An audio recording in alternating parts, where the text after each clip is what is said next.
ବିପଥଗାମୀ ମଣିଷ କେତେ ମନ୍ଦିର ପୂଜା ହଉଛି କେତେ ଦିଅ ଦେବତାଙ୍କର ପୂଜା ହଉଛି ହେଲେ ମା ସନ୍ଧ୍ୟା ବାଜିଲେ ଚାବି ପକଉଛନ୍ତି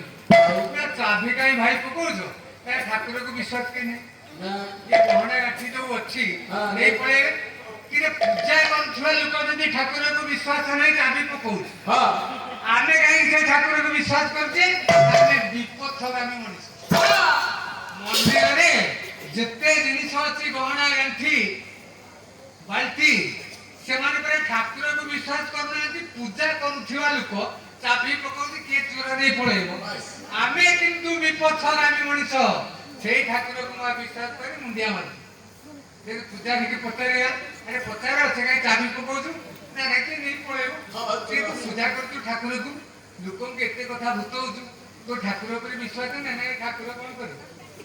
ତେଣୁ ମା ରାମ କି ହସିଦେଲା ହନୁମାନ ମର୍ଯ୍ୟାଦା ପୁରୁଷ ରାମ ଟିକେ ଲଜ୍ଜିତ ହେଇଗଲେ କହିଲେ ହନୁ ତୁ ହସିଲୁ କାହିଁକି ସମସ୍ତେ ପରା ରାମ ଲେଖୁଛନ୍ତି ପଥରଟା ହସୁଛି ତୁ ପରା ମୋ ଭକ୍ତ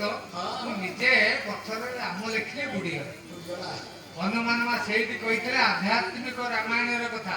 ସୁନ୍ଦର କଥା ସେଦିନ 45 ମିନିଟ ଥିଲେ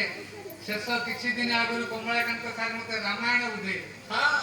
କଣ ପାଲା କରିବାକୁ ଯିବ ଆଜି କୁଚିଆ କହିଲି ସାର୍ ମୁଁ ଭାବିଛି ରାମାୟଣ ତାଙ୍କ ଆସନରେ ବସିଲେ ମତେ ରାମାୟଣ ବୁଝେଇଲେ କ୍ଲାସ କଲେ ଆମେ ସମସ୍ତେ କହିଲେ କହିଲେ ଶୁଣ ପଞ୍ଚାନନ ରାମାୟଣଟା କଣ ସେଇଦିନ ମା ହନୁମାନ କହିଲା ଆଧ୍ୟାତ୍ମିକ ରାମାୟଣ କଥା କହିଲା ହେ ମର୍ଯ୍ୟାଦା ପୁରୁଷ ରାମ ମୁଁ ରାମ ଭକ୍ତ ଯେ ମୁଁ ତମ ଭକ୍ତ ନୁହେଁ ଆଉ